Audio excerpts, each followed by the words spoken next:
Dark fog permeated the room. The thick mist obscured the majority of my vision. The only light that illuminated this desaturated world came from below. A wry smile formed across my lips as I took in this bit of irony, and yet, without any care in the world, I continued on. The fragmented bridge may have been suspended in time, but as my boots pushed against each of the scattered pieces, it only moved me forward. Marble dust scattered as the mechanical dials whirred and whistled. Who knew how long it had been since this door had shown any sign of life? I looked back at where I had come from, but only for a brief moment before making my way through. My eyes gazed upon my guide, the sundering spire which pierced the heavens. Behind me, without my doing, the gate closed. I had entered the now desecrated lands of the Queen of the Awoken's throne world. The entire realm taken. Of course, how could I have possibly hoped to understand?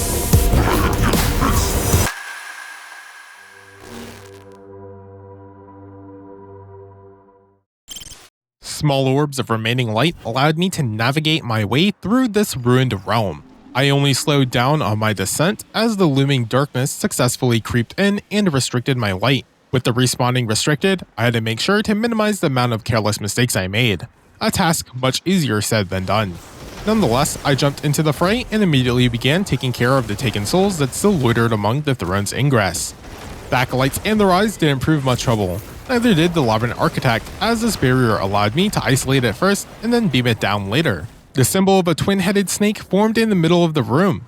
My initial reaction was one of confusion. Thankfully, I was able to consult some maps made by Osu JDS in order to guide myself around the area. I also clicked through a paused video by Just Armin in order to help guide me through the Hunter's Remembrance quest. I kept it paused for the most part because I didn't want to spoil it for myself.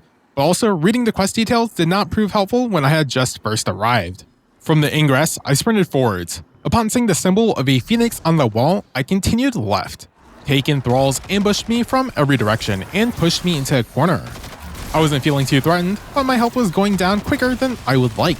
So in a calm state of panic, I used all of my abilities at once. This cleared up the mobs fast enough. Consulting the map and remembering a little bit of the video, I jumped up these jutted out rocks in order to scale this cliff side. However, I confused myself and forgot where I needed to go in order to kill the Minotaur. I couldn't be bothered to check the video again right now, but at least I remember that I needed to head towards the twin-headed snake symbol. I jumped and glided across the other side on my first attempt. Just kidding, I actually fail and find myself respawning right outside the ingress. That was quite the unfortunate mistake. Hopefully nothing like that will happen again. Besides, I had barely made any progress as I was mostly trying to make heads and tails out of the maps. I cleared the enemies out of the ingress, but this time, instead of a twin-headed snake, I received the symbol of a koi fish. So, instead of heading left, I made my way outside of the right exit this time. Some thralls ambushed me here, but I was expecting a similar ambush on this side as well, and thus take care of them in a more collected fashion. Continuing on, I entered the Garden of the Prophet. I began by tossing a nade at the acolyte, but the hobgoblin behind me quickly drew my attention. Having to spend a few seconds taking out the sniper allowed the acolyte eyes to get in a bunch of shots in my back. I fired back some shots, but I found myself backing up. However, I had procced Devour, and it was quite a bit more effective than I realized. My health found itself topped up, allowing me to take a more aggressive position with my wealth. The thralls started to fall, but the Labyrinth architect put up a barrier to block my shots. Unfortunately, my more forward position exposed my back and let another hobgoblin gain an angle onto me. Annoyingly enough, as I went to take it out, the distance between us made my bullets do minimal damage, and thus I decided to just ignore the hobgoblin for now and push up on the architect. Unfortunately, the architect just retreats behind some more cover as I enter its bubble. This forces me to have to deal with the hobgoblin, and I almost die because I missed a few shots while not moving behind cover completely. I still managed to take it out, and can put my full focus onto the architect. This one in particular continues its strategy of putting down a barrier bubble while retreating. It isn't difficult to deal with, in fact, it's quite irritating. This grants me the next symbol though, a falcon. I consult the map and make my way back to the left exit of the ingress. The thralls get taken down pretty quickly now that I know about them. I also turned up my brightness to the maximum level of 7, but I cannot tell the difference while playing, and I can't tell the difference while writing the script now. I jump up this rock and manage to climb to the top of the statue. This allows me to gain access to the top level of the Tower of the Deep, so I can pick up the glowing orb of Energy Relic. With it in hand, I jump back onto the top of the statue and then make another jump towards the central shrine. I have to change trajectory towards some of the rocks on the side, but still manage. You poor creature. You have hurt so much, haven't you? You have suffered so greatly. Shouldn't they be made to suffer the same way? Hush now, O murderer mine. We will erase your pain. We will strike it from your memory. A voice known as the Siren of Riven reaches out and tries to comfort us. It starts off by asking us the rhetorical question of how much we have been hurt. This is, of course, meant to have us reflect on our journey and how much we have suffered thus far. It continues by suggesting that since we have suffered, shouldn't this unnamed they also suffer the same way? The next line of "Hush now, O murderer of mine, we will erase your pain" confirms that all of this was simply to taunt us, and that this is indeed the voice of Riven speaking to us through familiar sounding voices. To me, it sounds like Commander Zavala was reading the lines, but his voice was put through a bunch of filters. I deposit the relic into the statue and wake up the ancient enemy of Theratos, Archer's Bane. I jump up and cause myself to miss the crit spot. Thus, I immediately throw out my super, Nova Bomb, and reposition myself behind this marble bulwark.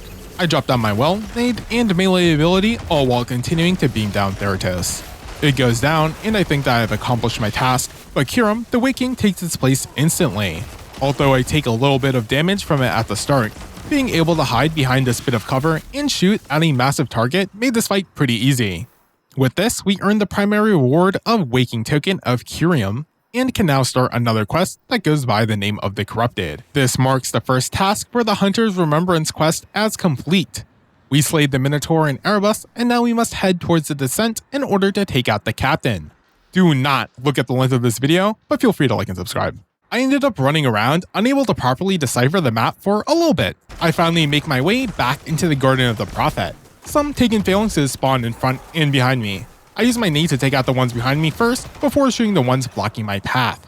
I reach the Tower of the Sky, as the Taken have started to spawn in.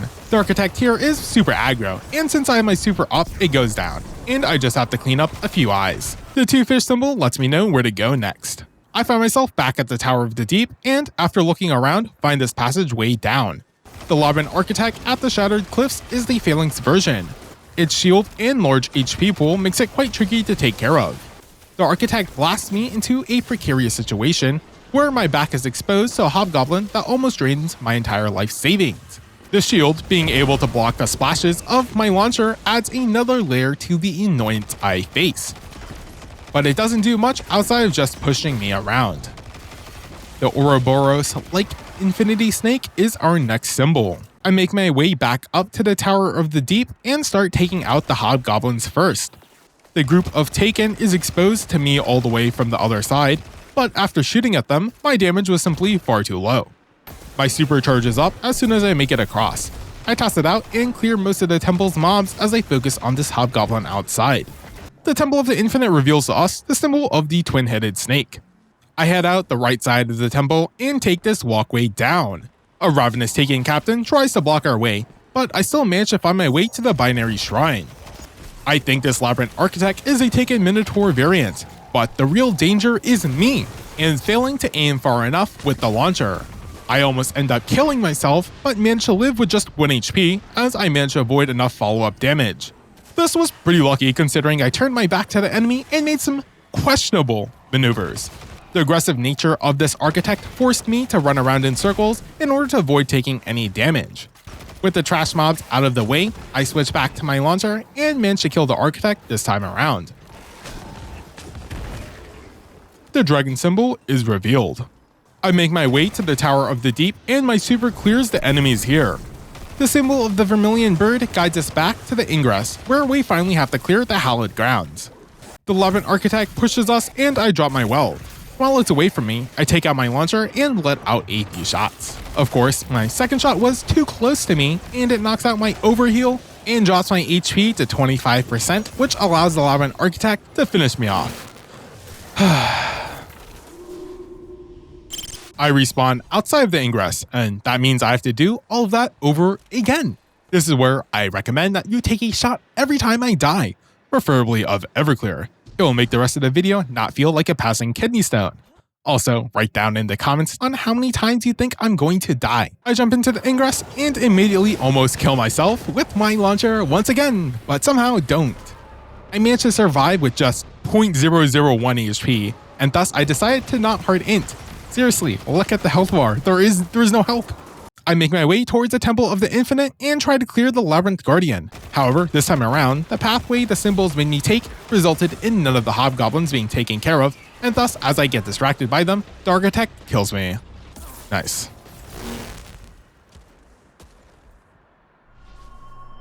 I know some of you might point out that I should switch to a sniper rifle, but unfortunately, I don't have one on me. I guess I could have gone to my vault and checked if I had a sniper rifle in there, but part of me wouldn't have been surprised if I dismantled the snipers I had in order to get enough legendary fragments to upgrade my armor. Also, I feel like that's kinda lame to just leave the dungeon and come back, but you know, that's just me. I took my time this time around, and by that, I mean it took me a lot of time to read the map in order to figure out where I had to go. But I finally found my way back to the hallowed grounds. This time around, I don't make the same mistake and can expedite the process by OHKOing it with my super. I stare down the well and drop. We walk through a few hallways and reach the next restricted zone, the descent. The initial stairs outside don't lead to anything aside from some rubble. Of course, if we use the spire as our guide, the only way forward is down. I start shooting at the ravenous taken Minotaur while falling in order to maximize my damage. As I drop, I fail to properly adjust my aim because I'm bad. But it doesn't matter as I kill it anyway. I heal up with my well and take out the rest of the Taken in this area before moving on. Some Taken Vandals sit in their nest and work on sniping at me as I try to push up. After I take a couple of shots, they deploy a bubble, which forces me to wait a couple of seconds in between shots to take them down. This slows down, oh my god, this is the worst construction. This slows down any sustained combat with them and rewards taking them out with a higher powered single fire weapon. I don't have one of those, but its overall low HP is enough of a saving grace. I already took care of the group of enemies here while taking care of the Vandals. This allows me to run up the stairs, and as I do, the Taken Phalanx makes its presence known. It blasts me back, but I managed to correct course. It stuck itself into the corner, so I just tunneled in on it and hard ADS to kill it. I tried to climb the next flight of stairs, but when I'm within the sight of multiple Vandals, taking care of any additional enemies on the platform was just not possible. It wasn't all that bad though. However, the enemies that were on the tower directly above me were a pesky nuisance. I would shoot at them, but because they had the high ground, they could easily back up into cover. This gave me some hardcore Apex Legends flashbacks. After picking off some of the acolytes and dropping down a few Vandals, I could finally make the push onto the main platform. I used this statue base to isolate myself from the foes from different angles, and with most of them out of the way, Asterion, set apart, launches a darkness blast at us. The remaining Minotaur also lets out a volley of rockets as I drop down my class ability. With my super now charged, I take aim at Asterion, but because I'm right-handed in-game, my bomb blows my HP up instead. Oh my god, I survived. I can't believe it. I survived in the red, but my rift is still up so I can just heal anyways. I pushed into Asterion, but even though I dodged a darkness blast, it still blinds me, so I have to play Ring Around the Rosy with this Minotaur until I regain enough health. My crosshair placement is also kind of wackier, mainly because I don't know if the Minotaur is going to continue this dance, or if it's going to do something unexpected. My main goal was just to regain HP and not die, rather than kill the creature, so I was making sure I was prepped to dip at a moment's notice. I finish off the Minotaur, but Asterion hits me with another blast of darkness through the pillar. I panic and drop down, but end up falling off the edge. For a moment, I thought I was going to fall into the nothingness, but I was pretty safe here. I run back up to the main platform, and after getting myself behind cover, I take out my launcher, and managing to not violate any safety protocols this time around, launch it at an appropriate distance to take down Asterion. The gates open up, and I run through them, only to make my way back in the same movement. Hobgoblins and Ravenous Knights occupy all sorts of watchful positions on both the left and right side of this gigantic hallway. The safest way to progress is to take them down one by one, and with the damage drop-off of the Quicksilver Storm, this takes far longer than it realistically should. I make my way onto the left side walkway and eliminate both the phalanxes on the center bridge as well as an additional Taken Knight. With nothing blocking my way, I jump across, but of course, my second jump doesn't work like I expected it to, and I end up not jumping and just fall instead. How does this even happen? How? Explain. I descend down the descent once more. My landing is much more graceful this time, and the Minotaur is even less of a problem. The Vandals are still annoying and force me to use an early well. The Phalanx is also more tucked into the corner this time around. I make my way to the main platform, but because I didn't clear any of the enemies and didn't wait for my healing rift, this statue base location is not actually safe and I die.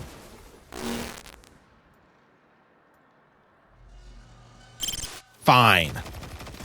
This time around, I played it a bit more safe and took care of most of the enemies on the platform first.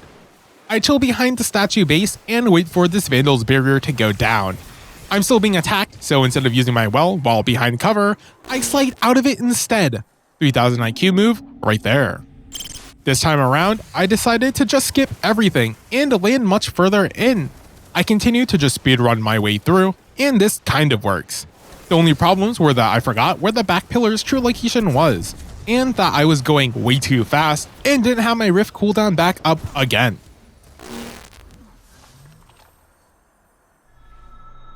Okay, I finally decided to slow things down and didn't go Sonic speed because clearing out this area really didn't take me too long in the first place. Besides, making sure I use my launcher at a safe distance helps to speed along the process. Okay, I'm back here and have to make this jump again. This time around, my second jump works like it was supposed to, and I supplant myself onto the bridge.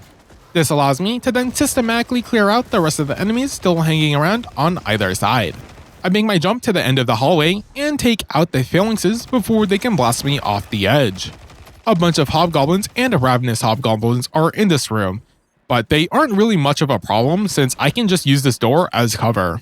I finally make it past the hobgoblins and can now enter the throne's catwalks. 2 hollowed ogres spawned on the right side of this room. This is where I learned that apparently my Nova Bomb has projectile drop-off for some reason.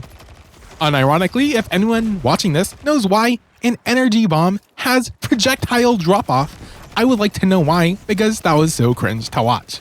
Anyway, the hollowed ogres are far enough that they don't really threaten your life. What they do though is hide behind the pillars and waste a bunch of your time instead. Very cool. Once those 2 ogres are dead, I run across the catwalk. I even take my time to line up the jump, but guess what? My jump is too weak to take me all the way across, but just strong enough, and thus I fall between the crack in the beam. The initial zone of the descent was pretty easy to deal with since I knew what to expect. The real annoyance on the way back was this hallway with all the hobgoblins and knights. Taking these out just took so long because I didn't have anything for the long range. Still, I didn't die and made it back to the catwalks in just under 10 minutes. Oh my god. I took care of the ogres and continued up until another hallowed ogre spawned. I repeated this process a few more times. The final ogre actually almost killed me, but luckily its eye blast attack shoved me into the one portion of the wall that has a jutted out rock that I can land on. I insta on my well in order to not die, and take out the ogre from this new location. Having made my way past these threats, surely there is no reason for me to stay in this area any longer, and so I continued forward. A space gate takes us into the next room, and not only are we slowed down to our walking speed here, but the area drains the vibrance from our vision, making everything even more desaturated. The blaring music with nothing happening was quite eerie, and it only gets worse when shadow thralls jump into my vision. I shoot at them, but they continue to swarm me down. I get stuck in place and Nova Bomb myself. Thankfully, the new objective notification also indicated us reaching a checkpoint, and thus I spawn right outside of the Shadow Rift. I find my way against the Shadow Thrall while pushing forward this time around. While they are massive in number, they go down without much effort on my end. I drop down the ledge, and as I continue along the path, notice that the Shadow Thralls have cleared up. Although they continue to swarm me from this new direction, they don't have enough numbers to cause me to even lift my mouse. Seriously, I got uncomfortably lazy here and just held mouse 1 without even trying to aim. No more Shadow Thralls spawned as I made my way up these stairs. But once I reached the top, they began to warp into reality. I ignored them for the most part and just continued forward. After reaching the obvious exit portal, I walked all the way back in order to see if there was anything on the other side. There obviously wasn't. So I made my way through the other portal as I had clearly completed everything I needed to accomplish in that room. My goal now is to cross the chasm. I take the safer route and take these hallways where the floor is covered in lava. Well, it's black sludge, but it's basically lava. The phalanxes on the other side of this jump go down pretty quickly as well. I jump down another suspiciously long drop and find myself entering Eleusinia. This grants us our next objective of overcoming the Keeper of Petitions. And it's only now that I remember that I had a quest that I needed to complete in the first place. Great. Nonetheless, I get distracted by the wall I'm staring at as it has been converted to look like some hive-like being through some delicately placed lights. After that, I drop down. Vorgeth, the Boundless Hunger, began spawning in the middle of the room, and not knowing what it was or what I was doing, I began to shoot at it even though I got the pop-up that it was immune. This barricade blocks the attacks from the Ogre, and at the same time, a Keeper of Petitions began to spawn right next to me. I took a few steps back and began to use this pillar as cover. I shot at the Keeper of Petitions, but as it backed up, so did I. I changed my plan of attack and went in the other direction. It was there that I was met with another Keeper of Petitions. It can drain a close-by taken in order to gain temporary super armor, which helps it avoid all damage. This makes it especially annoying when I killed the goblin the wizard was sucking on, just for it to suck on another taken in the middle of my Nova Bomb going off. Nice, very cool. The Keeper of Petitions refuses to stay still, and I have to chase it across the map just so I can finish it off. Upon death, it dropped a glowing orb that the buffs menu called the Petitioners mark. Not only did its text constantly strobe on my screen, but there was a timer associated with it. While fighting another petitioner, my screen went dark and the color began to fade. I had no idea what was happening and began to panic. I even started to shoot Vorgeth just in case there was some special mechanic that I didn't know about. Well, that was indeed the case. It took me a couple of seconds until I finally put 2 and 2 together. When I died, I wasn't even thinking about the Petitioner's mark because I was more focused on trying to stay alive. I dropped down a second time around and shot at Vorgeth, hoping it might do something this time around for no particular reason. Of course, it being immune means I just ignore it and run in the direction of a Keeper of Petitions. I get this one down to half health, but Vorgeth peeks behind it. I can't withstand any amount of its attacks, and thus I'm forced to run away. I turn my attention towards the second Keeper of Petitions and also drop it down to half health, but Vorgeth forces me to retreat once more. I pivoted back to the first Keeper and am able to finish it this time around. With it, I shoot at Vorgeth as I assumed having one would be enough, but since it was still immune, I made my way to finish off the second Keeper. Luckily, this refreshed the timer of the Petitioner's mark, making this infinitely more doable in my mind at the time. The third Petitioner doesn't succeed in any sucking shenanigans and gets Nova Bombed along with its posse. It also dropped a legendary, which is a nice bonus to have. I have to drop my well in a scuffed location because of Vorgeth, but managed to heal enough while taking care of the Vandals and Goblins. I drop the Petitioner down, and even though I fail at tracking it, finish it off. One of my aspects grants me temporary void invisibility, which turns my screen purple for 5 seconds. Since I used my finisher, I assumed that I picked up the fourth mark, and with my screen purple, I couldn't tell that this wasn't the case. I even slow peeked the corner against Vorgeth, thinking that because I had all the marks, I can now deal damage against it. I only shot at it for a second before jumping to the other side of the pillar. That's when I see the fourth Petitioner's mark in the middle of the screen. Alas, I can only let out a few shots in desperation, knowing that I have failed as the Petitioner marks reaches 0. Tragic. Very, very tragic. For getting to this part and doing it blind, I thought it went pretty well, so this is when I decided to consult the video. This is also where I realized that I had completely fucked up the second part of the quest, and I had to step away from my computer to take a short 2 AM snack break. Alright, here I was, entering the Shattered Throne once again. I did make some changes to help improve my experience though. First of all, I changed my subclass to Arc as I enjoyed the build I created for it a bit more. As much as I enjoyed Nova bombing these losers, a longer, more sustained ultimate should help in clearing out these groups of enemies a little bit faster. This didn't make navigating through the shrines any easier though. Another development is that I went through all the legendaries that I collected from this place. Besides actually using an actual special ammo weapon, one of the enemies dropped a sniper, which will make that one hallway section much easier. In fact, I decided to mess around and tested a sniper rifle. I also somehow managed to arc my nade to an angle that actually lands halfway across the map. Amazingly enough, I don't even have to move as I'm already at the next temple I need to clear. Now, the question is, why am I at this temple in the first place? I'm zooming back to the hallowed grounds after receiving the last symbol when, all of a sudden, my mouse just decides to disconnect as I start shooting. I didn't even remember this happening, let alone know what caused this. If I had to hazard a guess, Razor Synapse updating is probably a good blink target. I descend the descent, dissenting the existence of this Minotaur and the rest of the Taken along the way. With my healing rift up, I have a short grace period and switch my shotgun to a sniper in order to take care of the Vandals. This is where I misclick and switch to my sword. This wouldn't have been an issue, but because I was already hard committed to my actions, I immediately right-clicked after switching my weapon out, and instead of scoping in, I launched myself off the edge with a strong melee attack. The second time through on this run, and the Siren of Riven speaks to me. I suppose this is your way of asking for a divorce. I repeat, you suck. Regardless, I speedrun my way through, quite literally this time around, thanks to amplification. With the sniper clearing out most of the Vandals, I can aggress upon the statue base and use my super in order to take out Asterion. With the doors open and a sniper in hand, taking out the Hobgoblins should have been a much easier task. Unfortunately, not enough special ammo dropped after my death, and thus I had to switch my heavy weapon to the Mercado 45 machine gun. One long hallway later and I found myself back at the catwalks. I eliminate the ogres one by one and take the time to line up my jumps perfectly. With the ogres dead, I make my way to the back pillar closest to where we first walked in from.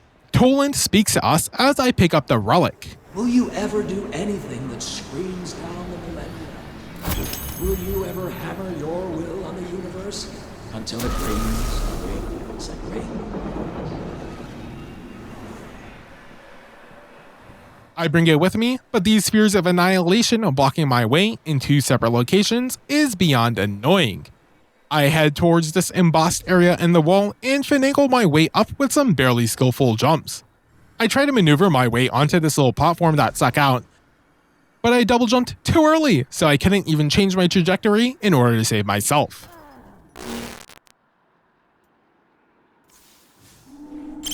I went to bed after this, and my guardian stayed submerged in darkness for several weeks. This didn't actually have anything to do with the dungeon or the game, but it was mainly because I had started working on my first Destiny 2 video. In fact, it wasn't until the day that I uploaded that video that I found myself re-logging into the game. Upon logging in, a cutscene immediately begins playing. This is just a motivational speech to get you hyped about the Into the Light content. Sure, whatever. The real issue is that it takes me out of the Shattered Throne and teleports me into the Hollow Champions. I don't know why the devs insist on taking you out of whatever content you're already in just to start something new. It's actually kind of annoying, no cap. Regardless, I'm here, so I might as well meet with Lord Shaxx. Talking to him reveals the shortest wall of text in this game thus far. The forces of the Witness have been attacking the borders of the city, and thus Shaxx has allowed us into his personal armory. I sure could use some of that juicy Shaxx meat. Crow has already made his way into the Traveler, and even though they have yet to hear back, we must still be prepared for full-scale war. We open the battle chest to collect our new equipment and receive quite the package. The Thunderlord machine gun and Getaway Artist gauntlets are both exotics that are based around the Arc element. The weapons don't really matter outside the power level, but we do also get a full set of Reverie Dawn armor. I instantly feed the 1810 pulse rifle into my QSS because imagine using a pulse rifle to begin with. The armor has all of its energy already unlocked for us, so for the first time, I have access to all of the mod slots. I put plus 10 recovery into every piece except for the bond, where I only used the plus 5 bonus. This is because once you reach the next tier, having any bonus stats just doesn't matter. As for the rest of the mods, I was more concerned with getting back to the Shattered Throne, and I just made sure to use up all the energy I had.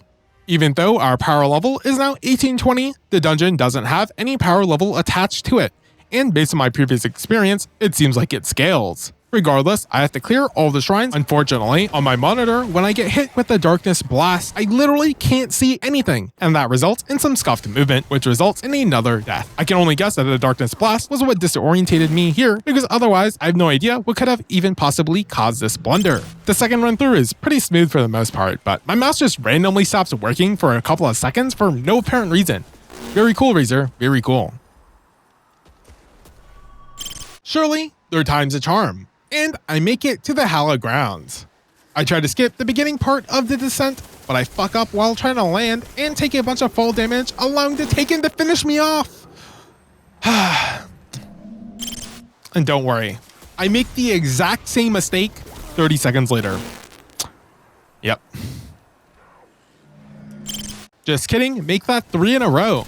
This time, I managed to activate my Spark of Haste, which gives me just enough recovery and resistance to tank the taken shots. Unfortunately, I'm just a little too fast. Asterion hasn't changed his position, meaning when I run into the middle of the platform outside of cover, it looks like I'm inting, but I was banking on being able to be fast enough to hide behind some cover.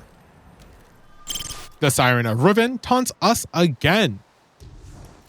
Here's a thought. Instead of fighting, let yourself be taken. You wish for answers, don't you? I have no idea who the voice belongs to this time around though. Also, I don't think I need to do any meaningful analysis to decipher what this message could have possibly meant. Anyway, I drop down and decide to take the few minutes to just clear this area out properly. I get back up to Asterion, and while reloading the QSS, I accidentally hold down my reload key, and all of a sudden my auto rifle becomes a noob tube.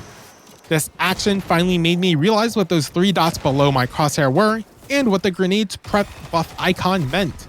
I assumed it had to do with my armor mods, as similar buffs appeared there from those.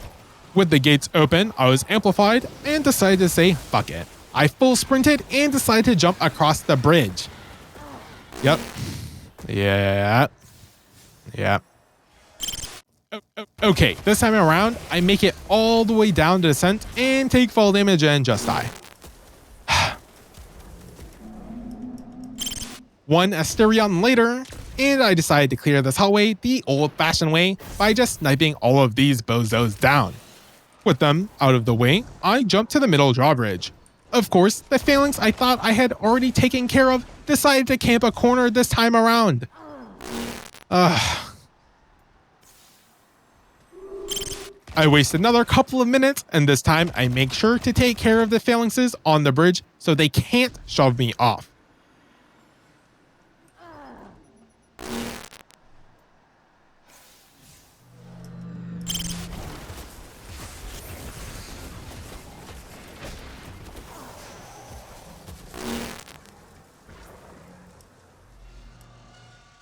At the entrance of the descent, I receive another message from the Siren of Riven. The mighty hero, fettered by small-minded ambitions. I think you have outgrown your purpose. I think you are destined for greater things. I think I am destined to guide you there. This could be Toland's voice, because that's the only godlike figure I really know about so far. I jump onto the bridge successfully this time and make my way back to the catwalks. Truly a display of skill that should grant me multiple gold stars. The ogres here are pretty safe to kill for the most part, as there isn't room for much to go wrong. Quite literally, I must add, especially when you get hit by an ogre's eye blast, which has just enough knockback to push you through the gap between the beam and the decorative attachment. How is this possible? It's actually, This first part of the descent is more of a test of patience than actually being difficult to clear. Of course, having done this so many times already by this point, made clearing everything out a much smoother process. In fact, it might have been too smooth of a process because my brain just went on autopilot, and by the time I reached the catwalks, I was just holding the forward key and end up walking off the beam and fall to my death all by myself. No enemies even required. In any case, I've knocked off enough time, so Asterion and the Hobgoblin hallway only take me around 4 to 7 minutes to complete, depending on how much special ammo ends up dropping. After all this time, we can finally grab the relic here once more. I accidentally throw it, but luckily for us, it does respawn. For some reason, there isn't a sphere of annihilation blocking us this time around, and that makes depositing the relic much easier. Unfortunately, the voice line that plays is just a repeat.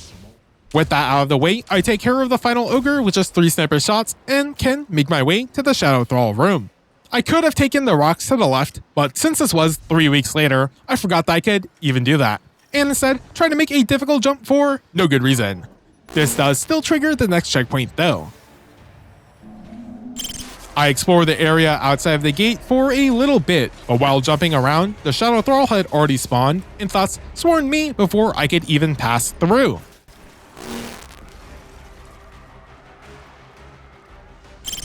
I respawn and don't waste any time this time around. I know I'm supposed to be slowed here, but my god, does it feel like I'm playing Valorant. To add on to the pain, I turn the corner and the relic that should have been there wasn't. I, of course, start panicking, and my mind starts to race with ideas of why this was the case. Of course, the obvious conclusion was that I had to insert the Ogre relic into the statue, and obtain this relic sequentially without dying. The fact that it still wasn't there when I re-entered helped to confirm this theory.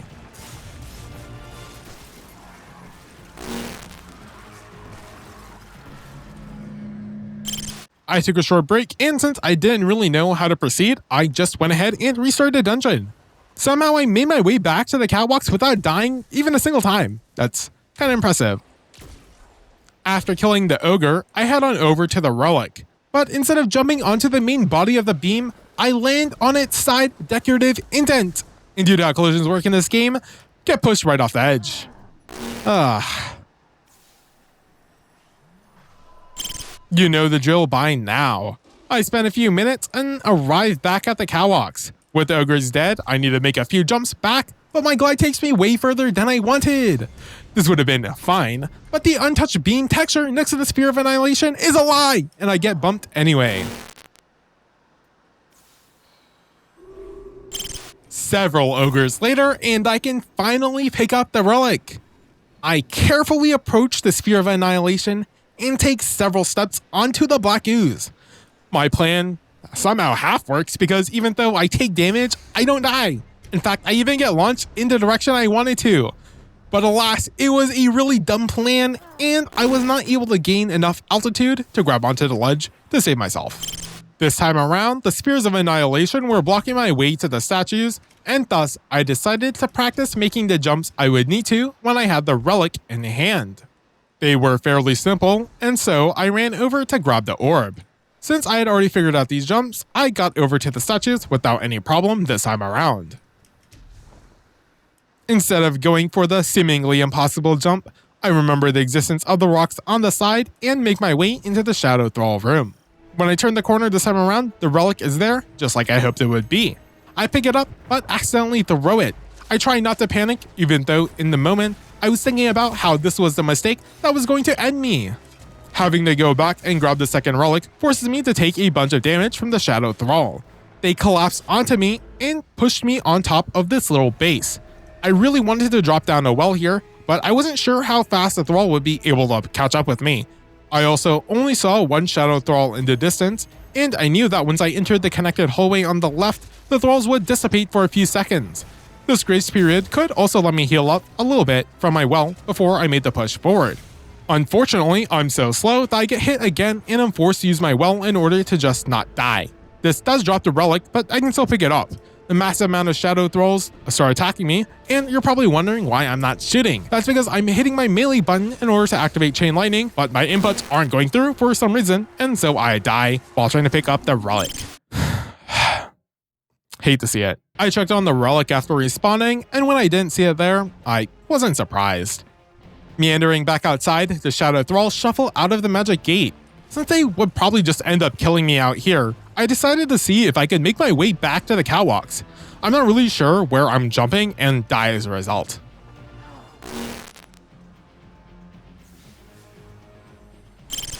I went to go refill my water bottle and just entered my next death. This one barely counts, but since I'm tracking all of them, this one gets through on a technicality.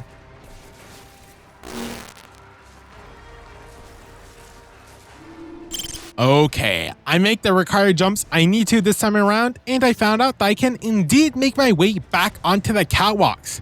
Now, there's only one other question on my mind, and as I check on the back pillar, the relic is there. I let out a massive sigh of relief. There, not just in the script, but also in person, because with none of the ogres or spheres of annihilation in my way, being able to turn in the relic to the statue is no longer a troublesome task. It also means that I didn't need to waste my time with the first half of the descent, but I didn't know that, so the more you know.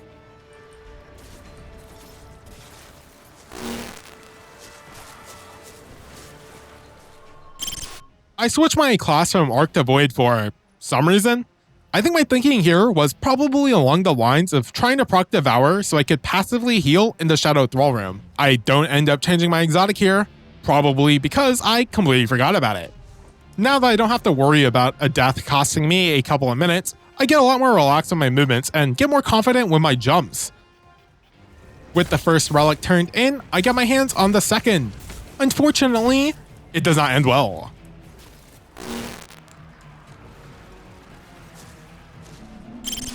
I took some time to think about my current problem of the Shadow Thralls. This of course led me to my character's screen, where I instantly figured out the problem. My mobility was 8, not 18 or 80, just 8. No wonder I was moving like a bot. I didn't know how much mobility I actually needed, so I just gave myself all of it. I also changed my subclass back because the Devour method was obviously just not it. My newfound speed, combined with a spark of haste, turned me into Sonic, and because of that, I drift too hard and die as a result. Luckily, this one doesn't really matter.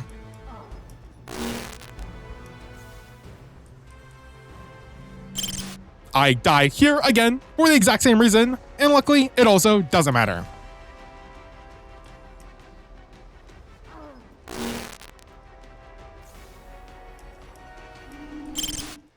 I respawned and decided that actually I should test how much faster I would be able to move versus the Shadow Thrall, just in case it still wouldn't be enough. I run through the gate and my swagger is so exaggerated that not a single Thrall was even able to touch me. In fact, I could literally run all the way back out of the gate before the Shadow Thralls could even start spawning in again. The difference was astonishing, and the juxtaposition was a little uncanny to experience. Nothing can touch me right now, so I just hammer my way back to the relic and turn it in. Slowly but surely, this impenetrable wall is starting to crack. This is a lesson in perseverance. Just continue messaging that woman you're interested in over and over again until you annoy her so much that she will just have to accept you in her life. Truly a brilliant lesson. I pick up the second relic, and although I get hit a few times, make my way down the first flight of stairs with half of my health. The new Shadow Thrall spawned in front of me and thus managed to knock out some of my HP. Even though I'm pretty sure I'm in the clear, as I walk up the second set of stairs, I drop down my well anyways because it was a safer option. Having to run through the first part of the descent over and over and over and over and over and over again really conditioned me into not wanting to waste any more time. I jump through the magical rift gate wobbly thing and drop down to turn in the relic. I make my way through the doors, and as I make my way past the chasm, notice that the previously closed gates are now open. The music slows down. I run up the stairs and jump onto the center platform. Of course, I don't actually want to be in the middle of nowhere, and thus I immediately run to find some cover in the sidelines. A bunch of taken scions try to end me, but they are barely a problem. Erebus the Waking emerges in the middle. I maintain my distance and collect the Waking token of Erebus on my first try. For all the trouble that those stupid relics caused me, this was kind of disappointingly easy, but I mean, I'm not going to complain at this point. I will take those when we get them.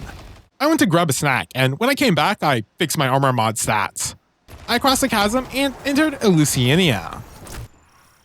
This is where I consulted the guide in order to figure out what I needed to accomplish for the third and final step of the quest. Once I knew my game plan, I dropped down and got prepped, especially since I already had some experience with the Petitioners. My super takes out the first and second Petitioner incredibly quick. However, I made a critical blunder. Because I was repeating my plan of action in my head over and over again, I skipped over the first Petitioner's mark even though I collected the second. This doesn't end up mattering in the first place as I die without being able to drop the third wizard, but wow, that's hate to see it. My next attempt is the worst one yet, as I switched to my sniper and just died. I don't know why. Yeah. I tried to switch the mode to my QSS, but because I didn't hold it for long enough, I died. Although, to be fair, I think I would have died regardless because it wasn't the Petitioner that killed me, but Vorgeth instead. The next attempt is pretty pathetic as I just jump into some exposed empty space and get sniped out of the air. Yeah, I don't know what I was thinking there. It wasn't until now that I finally decided that rocking a sniper in close quarters with this many enemies was not the move. How brilliant of me! I had 2 shotguns, the hand-in-hand and the retold tail. I have no idea why I ended up choosing the hand-in-hand, but I have to come up with a reason, so I will go with, the fact that I had an aggressive frame intrinsic trait. Wow, what a brilliant reason, I'm so smart. After all, I'm gonna be pretty close up with a shotty, so the recoil doesn't matter too much, and an increase to the rate of fire is always nice to have. Still, it's not nice enough to just not int.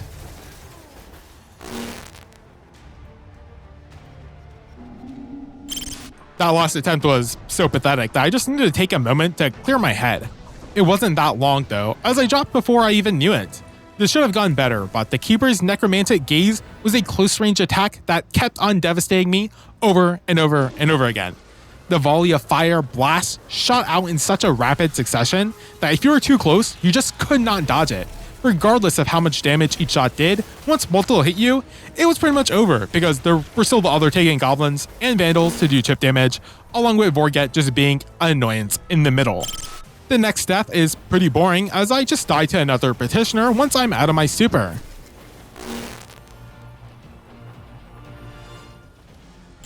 I wasn't feeling the shotgun to be honest, so I swapped out my nade launcher and equipped the 1800 power Marcato 45 machine gun I had.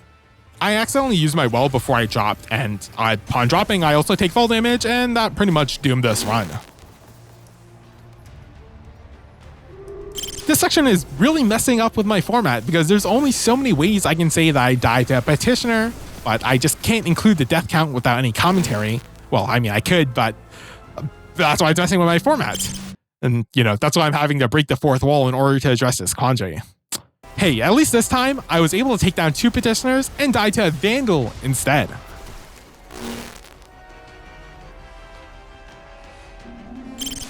On the next attempt, I kill a Petitioner and make the jump past the second one, but it blocks me. I turn around, and of course, now I'm no longer in the range of the trash mobs, so my Chain Lightning can't activate, and I just die. This isn't working out, but I think I just need a change of pace. To help facilitate this, I switched out my QSS for the old Sterling rifle and the Mercado for the Thunderlord. The Thunderlord looks a little generic, but its trait is pretty epic. Final blows with this weapon hit enemies with a bolt of lightning from above, and that also stuns nearby foes as well. It's also strong against overload champions, which is luckily not a problem I have to worry about for now. I looked over to the appearance subscreen, and when I saw that you could preview and purchase skins, things made much more sense. Now, I'm not saying that they gave away this not so impressive looking exotic for free in hopes that you grow attached to it so you then buy silver for a skin. But if I thought of it, surely someone else thought of it too. The run goes fine, but how I die leaves me a little confused as something must have stopped me in my place, but I don't know what. It's not like I had a reason to stop moving to just die, but that's what happens. Alright, playtime is over. I started off by dropping down and hiding behind this pillar. I'm doing this because as Vorgeth spawns, if it doesn't see you, it fucks off in the opposite direction of where we are. This eliminates at least 1 point of pressure for the first mark. As the Petitioner spawns in, I start pre-firing it and finish it off before it can suck anything off. I continue clockwise and just bomb rush the second Petitioner. I have to drop my well here, but I only heal just enough in order to not die.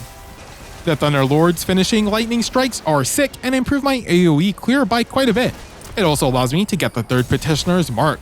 I zoom on over towards the final Keeper and use my super in order to stay alive. It also allows me to deal enough damage in order to collect the fourth mark and create the Petitioner's burden. At this point, I'm trying my best to not panic and just remember what I needed to do about the relic situation. This is only made worse when I drop my well down and another Keeper of Petitioner spawns in on top of me. Vorgeth also directs its entire attention onto my being and constantly lets out blinding white eye blast attacks. The screen shake, visual effects, and darkness all make the situation a disaster to navigate. As you can imagine, keeping track of everything that is currently happening when you don't even know what is happening in the first place makes the situation extremely troublesome to navigate. I mean, I don't know how else to put it. The number one priority on my mind at the time was just staying alive. I managed to extinguish the burden and drop Vorgeth's shields, but that isn't what I have to worry about just yet. A fleeting shade is supposed to spawn somewhere in the map, and I had to kill it before recovering the relic. Even though I spin around a few times, it isn't too troublesome to spot.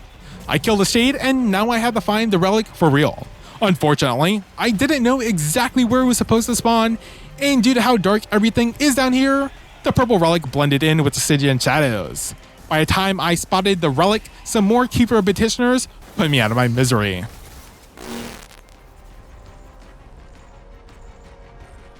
The following run goes significantly worse because I don't have enough heavy ammo and can't abuse the Thunderlord. Not having enough heavy ammo was never really a concern of mine, but I suppose it was my fault for not paying attention to how much I was consuming. Although, even though some heavy ammo does end up dropping, it doesn't really save me. My kill counter resets here and upon the next time I die, because of some reasons. The first was just me clearing up some old footage for OBS, and in that case I also restarted the game. The second was a super accident. I pulled on the aux extension cord that is plugged into my Focusrite Scarlet, and that fell on my power surge's on and off switch. You might have expected that this fall was at least a foot or two, but it was instead more like 1 or 2 centimeters. I have provided a picture of the now new and improved setup. It looks like it might accidentally fall on my power button again, but don't worry. If you pay attention to why I finagled the cords, it will never do such a thing in the future again.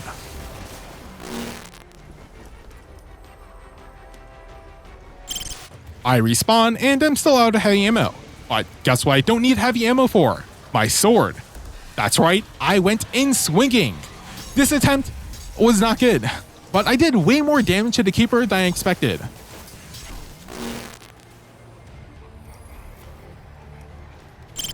The next death is unfortunately just pretty boring.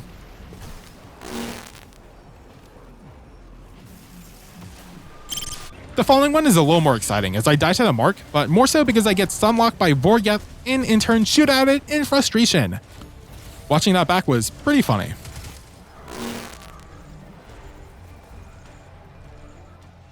And with that death out of the way, I can't find any more ways to stretch this section out, as there really is only so many times I can talk about how I die. The fact that I have to bring this point up again and didn't do anything about it the first time is already stretching the video a little thin, so I'm just gonna supercut the deaths. Well, I wrote that, but it turns out that I actually just popped off in my next run. I killed the 4th Keeper and bear the Petitioner's burden. Vorgeth always wets his pants when it gets to the stage and can't help but spam shoot tears at me like a little baby. This forces me to hide and recover my HP until I can cleanse the burden. This takes me back down into the red and forces me to hide instantly. Now I need to find the shade ASAP, and looking for it forces me to shift past Vorgeth in this risky run by. The relic is right where I kill the shade, and so I avoid dying while picking it up. With it in hand, I make a mad dash toward the statues, but as I reach them, I forgot what statue I need to go to!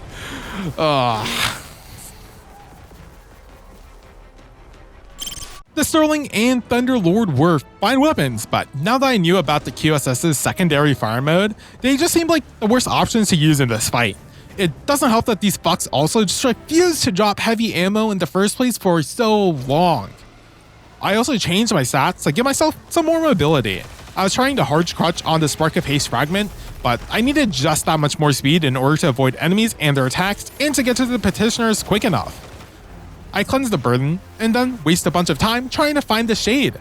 Seriously, when playing, the darkness makes navigation infinitely harder than it should be. I can't even use anything as a landmark because it all just looks the same, even though it really isn't. I guess in hindsight, I could have used the lamp hive wall thing, but I didn't because I didn't think about it. This isn't really a complaint on my end, and more so just the reasoning behind my actions, because guess what? I never find that shade before dying. Nice. I activate my super and gain a triumph shocking landing. I didn't even think about it, but that casting blast downwards was its own attack landfall shockwave that was contained within the super itself. Obviously, I knew the effects of the shockwave, but I didn't even consider it as its own section of the attack. I don't think caring about this distinction matters, but that's just because I'm bad at a game, and so this is a pretty uninformed guess. It's also just neat to unravel mechanics on how the game works. The fourth keeper keeps on being a nuisance as it constantly shifts in and out of cover. I managed to use my finisher while jumping and thus kill the keeper through this barricade. Because I just stuck to the plan of going clockwise, I'm able to reorientate myself and extinguish the burden.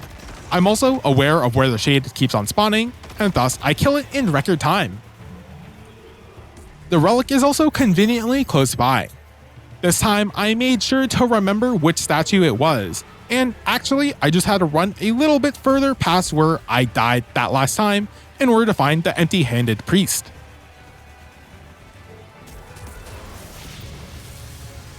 I popped down my healing rift and locked down this corner.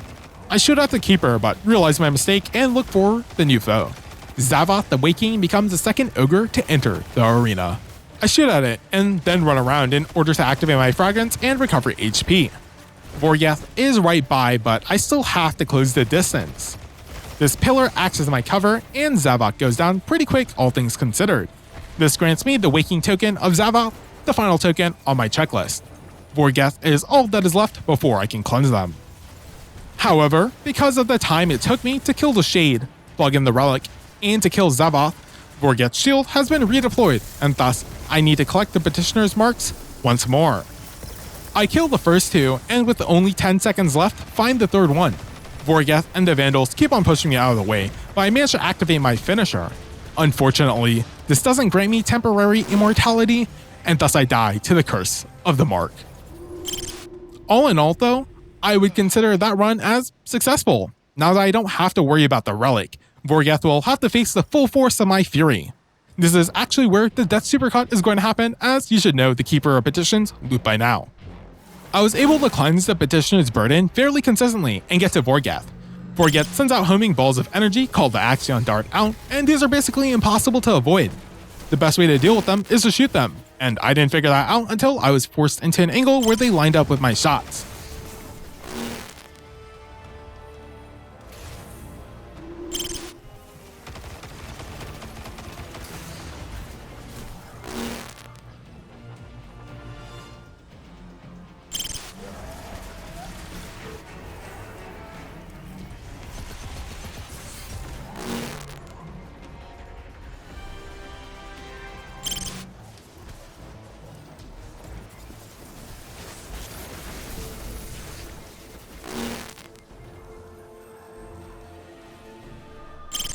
I also wasn't really switching to my secondary at all, especially after switching my heavy weapon to a machine gun, and I felt like that was a bit of a waste.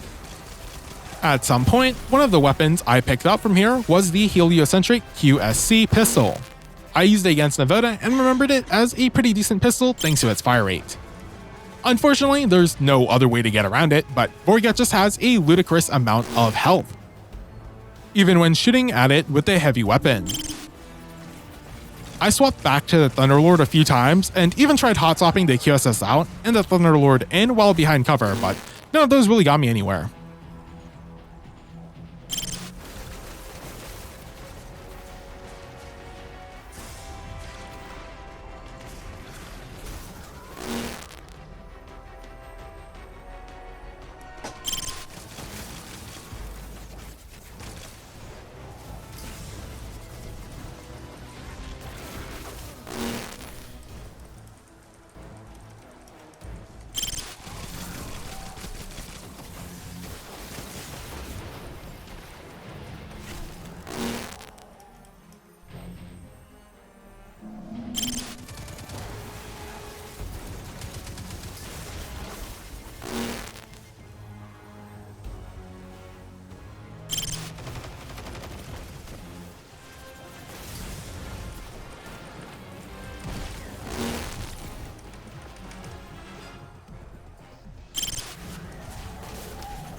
I died 76 times, 76 times, 76 times, 76 times. In the Shattered Throne. I guessed that I died 42 times personally, as that felt about right, and 42 is a nice number. But no, it was getting close to just around double that. I wondered what to do with the final fight, and I decided to just let you experience it in its full, well, glory doesn't feel like quite the right word to use here, but glory it is. I did write some commentary over this initially, but it's just me repeating the same info over and over again, and I think it's a nice, change in pace to see the full gameplay section of me doing the final run. Feel free to use the YouTube chapter to skip the section if you aren't all that interested. After all, we are basically at the end.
Jesus Christ.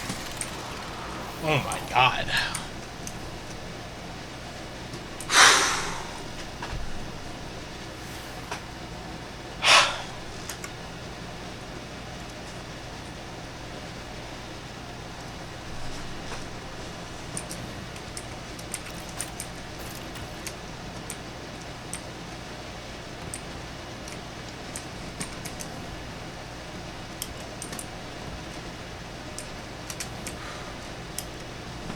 After the fight finishes, I catch my breath and ascend the stairs.